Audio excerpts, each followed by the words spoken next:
Hello Sir Ma'am, welcome to my channel. For today's video, ating nga pong bisitahin ang Rimando Shopko Grapes Farm. Kung ano ang kanyang itsura for almost 4 months na tuloy-tuloy na pag-ulan, Sir Ma'am.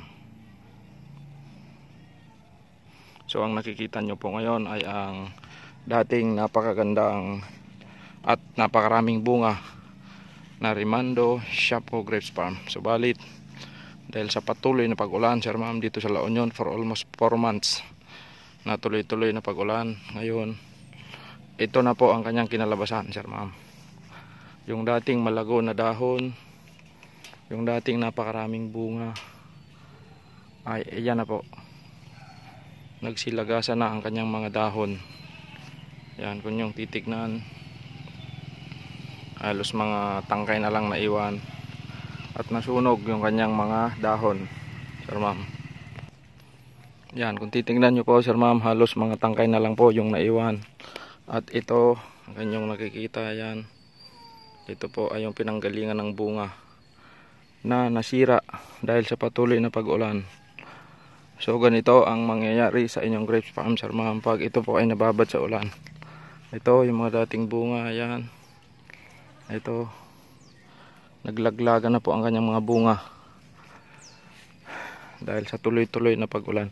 Ito po ang isa sa pinaka-ayaw ng ubas, kahit anong klaseng ubas, Sir Ma'am, yung patuloy na maulanan at mababad ang kanilang mga puno sa tubig.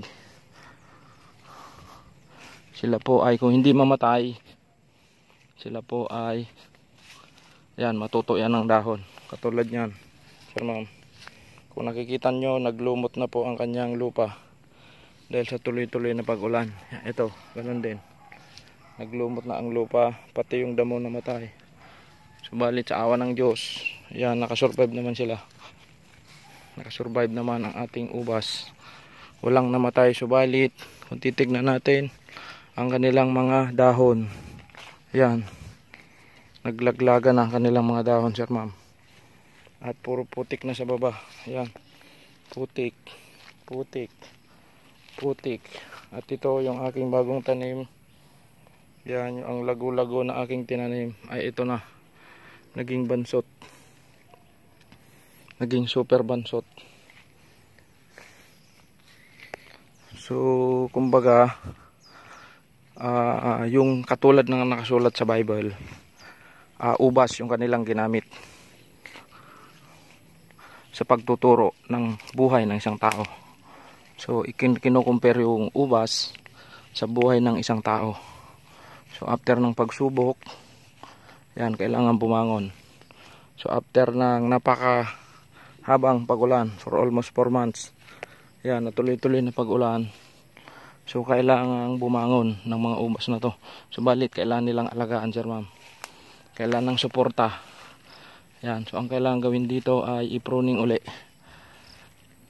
So palakihin siya ng konti, yan, patubuin ng konti. Kung titignan nyo, yan o, bungi-bungi na, bungi-bungi na siya, halos wala nang natirang sanga. Yan, at ang kanyang baba ay sa awa ng Diyos unti-unti na ring natutuyo, Sir Ma'am, tutuyo ng kanyang mga lupa. At itong aking mga tinanim, yan, patay na sila. So hopefully sa awa ng Diyos ay makabangon tong mga ubas na to. Yung mga binablog ko dati, yan, napakarabing bunga, ganito na po ang nangyari.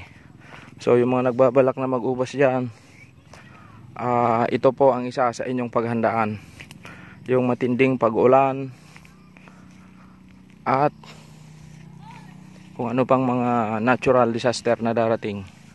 So baga nito, tanggapin na natin at kailangan nating bumangon, Sir Ma'am.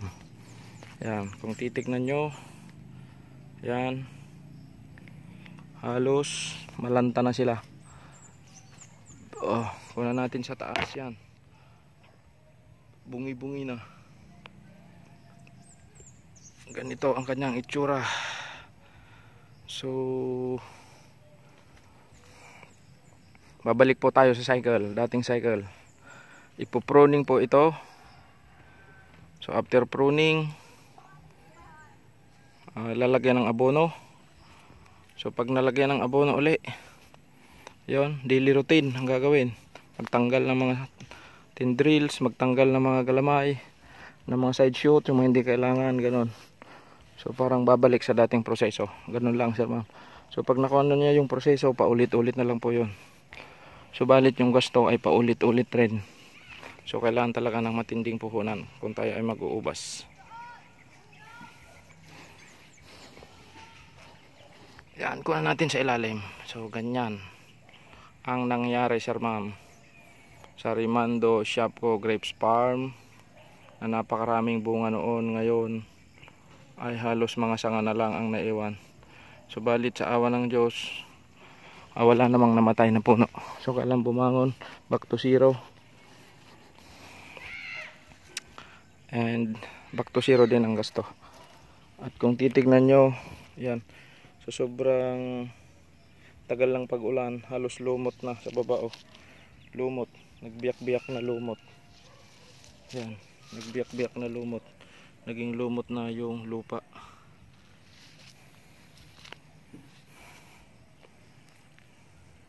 So sa muli, sir ma'am, maraming salamat sa panonood. At least yung mga nagbabalak na mag-grapes dyan, grapes farming, so nagkaroon kayo ng idea kung ano mangyari sa inyong mga grapes farm pag tamaan ng matinding pag-ulan, sir ma'am. So hopefully by December or November, after pruning, is mapabunga po ulit ito. Mapabunga para makabawi naman. At mahibsan ang pagdurusa ng may-ari ng grapes farm na to.